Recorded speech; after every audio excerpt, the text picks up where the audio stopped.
Good afternoon, students. So today's topic of discussion is equation of uniformly accelerated motion. So here is the first equation of motion. So first equation of motion is v equal to u plus at.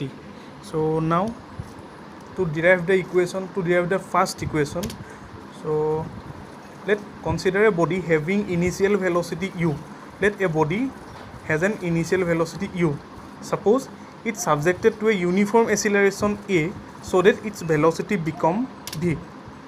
So we know that acceleration is equal to change in velocity divided by time taken. So here acceleration equal to change in velocity means final velocity minus initial velocity. So here acceleration is equal to final velocity minus initial velocity divided by time taken. So here acceleration is denoted by a. So a equal to final velocity is denoted by v, v minus initial velocity is denoted by u. So v minus u divided by time taken is t. So by cross multiplication we got at equal to v minus u, and now by rearranging we got v equal to u plus at. So where v equal to final velocity, u equal to initial velocity, and a equal to acceleration, and t equal to time. So this one is the first equation of motion. So this equation can be also derived by graphically. So let's move on to the next equation. So second equation of motion is that this s equal to ut plus 1 by 2 at square.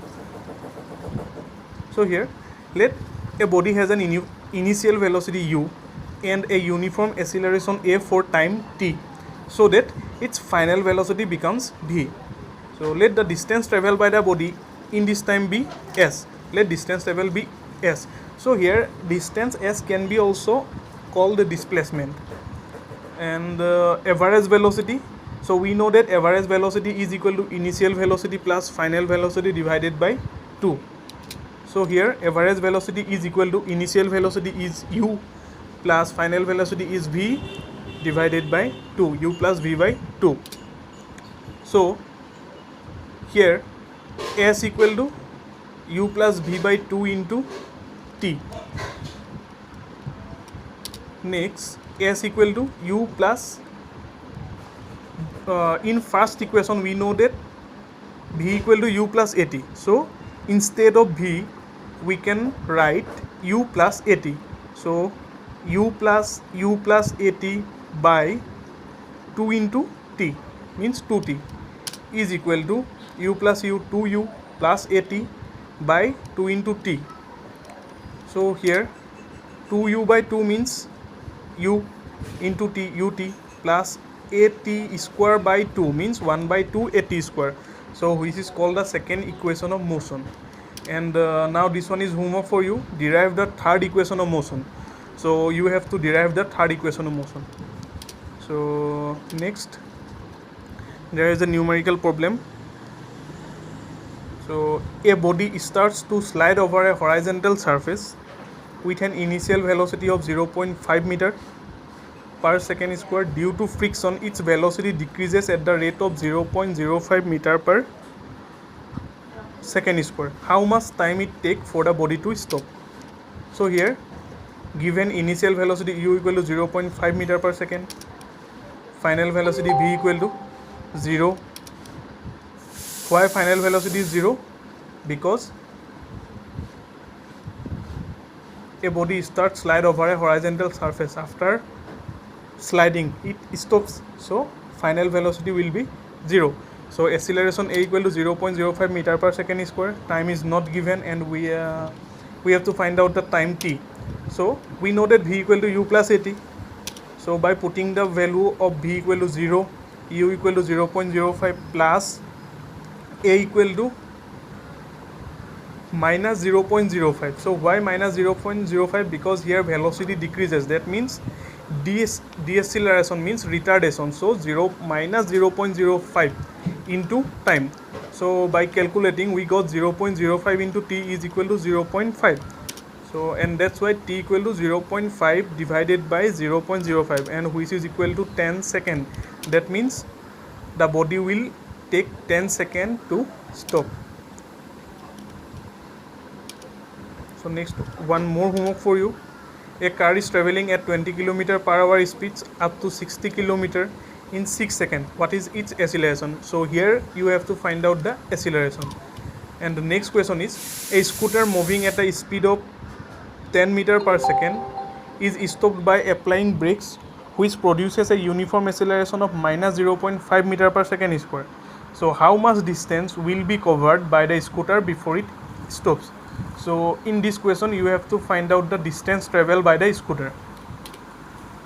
So next point is uniform circular motion. So before going to uniform circular motion, so what is circular motion? Circular motion means when a body or an object moves in a circle, it is called a circular motion. So in other words, motion of a circle is circular motion. So before we study the uniform circular motion, we will discuss how a circular path can be considered to be made up the indefinite number of tiny slides and a body moving along. This part no need, just you have to know that circular motion. What is circular motion? When a body moves in a circle, it is called circular motion. So uniform circular motion means when a body moves in a circular path with uniform speed, then its motion is called uniform circular motion. So next, there are some examples that exhibits uniform circular motion.